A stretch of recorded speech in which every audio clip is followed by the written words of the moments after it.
किशनगंज पहुंचे सांसद पप्पू यादव ने बलात्कार के बढ़ते मामलों के लिए सोशल मीडिया को ठहराया जिम्मेदार। हिंडनबर्ग रिपोर्ट को लेकर केंद्र सरकार पर साधा निशाना। कांग्रेस सांसद पप्पू यादव ने दुष्कर्म के बढ़ते वारदात के लिए सोशल मीडिया को जिम्मेदार ठहराया है। बुधवार देर रात को किशनगंज पहुंचे पप्पू यादव ने पत्रकारों से बात करते हुए कहा कि इंस्टाग्राम, फेसबुक के कारण बच्चे समय से पहले जवान हो रहे हैं। उन्होंने कहा कि बच्चे 16 से 18 घंटे इंस्टाग्राम पर रहते हैं, इसका भी असर पड़ रहा है। वहीं उन्होंने कहा कि बीजेपी नेताओं पर निशाना साधते हुए कहा कि कोलकाता में कोई घटना होती है तो सभी हंगामा करते हैं, लेकिन बिहार में अभी 2 बच्चियों के साथ दुष्कर्म हुआ, किसी ने कुछ नहीं कहा। उन्होंने कहा कि बलात्कार हत्या के बाद जाति का रंग दे दिया जाता है, आखिर क्यों? वहीं उन्होंने हिंडनबर्ग रिपोर्ट को लेकर प्रधानमंत्री नरेंद्र मोदी पर निशाना साधते हुए कहा कि रिपोर्ट ने यह बता दिया कि हमारा पूरा सिस्टम पूंजीपतियों की जेब में है। उन्होंने कहा कि अडानी पर जो बात सामने आई है, आखिर उसकी जाँच क्यों नहीं हो रही है। इस मौके पर जिला परिषद सदस्य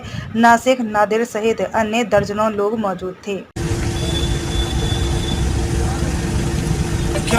जो घटना इसको जिस तरीके से आप और मीडिया बढ़ा चढ़ा करके क्या होगा, अब डॉक्टर साहब से हम चाहेंगे कि बलात्कार की घटना तो लगातार इस देश में बढ़ती जा रही है। अब बलात्कार में भी आप निश्चित रूप से हमें विरोध करने की जरूरत है। इस देश में विरोध के विरोध में भी कानून बन गया।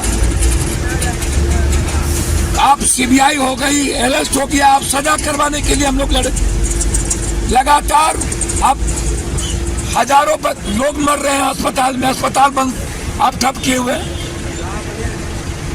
आप एम्स में तोड़फोड़ कर दिए, क्या ये कानून के दायरे में नहीं आएगा? कौन इस कंट्री के लोग बलात्कार को एक्सेप्ट करने को लिए तैयार? लेकिन जिस तरीके से हर चीजों का राजनीतिकरण होता है, बलात्कार में भी आप राजनीति करो, जाति को ढूंढो, धर्म को ढूंढो, मजहब को ढूंढो। बलात्कारी होता है, कोई जात धर्म नहीं हो सकता। और उसके पक्ष में सभी लोग हैं कि 1 महीने से 2 महीने के अंदर फांसी दिया जाए। लेकिन डॉक्टर साहब लोगों से आग्रह करेंगे कि कम से कम अहंकार छोड़िए, अस्पताल के कामों की जिम्मेदारी को समझिए, कानून और सीबीआई को काम करने दीजिए।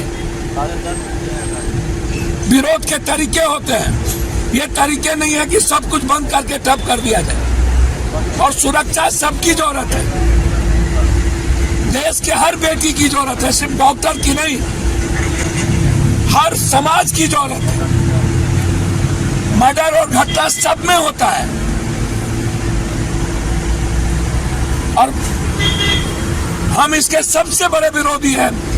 बलात्कारियों को फांसी तुरंत होना चाहिए। लेकिन जब राम रहीम को, आसाराम को, बाबाओं को जब आप चुनाव में निकालिएगा बलात्कारी को अपने फायदे के लिए, तो फिर फांसी कहां से होगी? इन बाबाओं को अभी तक फांसी क्यों नहीं मिली? जो नेता इन्वॉल्व है पहलवान में, कुश्ती में, उसको इस देश का पीएम सीएम नेता बचाएगा, तो फिर बलात्कार की घटना कहां? पहलवानों के लिए कोई डॉक्टर क्यों नहीं निकले थे जब पहलवानों का शोषण हुआ था? राम रहीम के घर में इतने बलात्कारी निकले, इतने बच्चियों का बलात्कार किया गया, क्यों डॉक्टर नहीं निकले? क्यों ट्वीट नहीं होता है?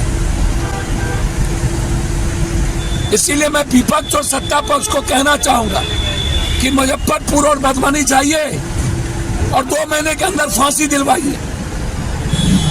धन्यवाद। प्रतिनिधि की रिपोर्ट।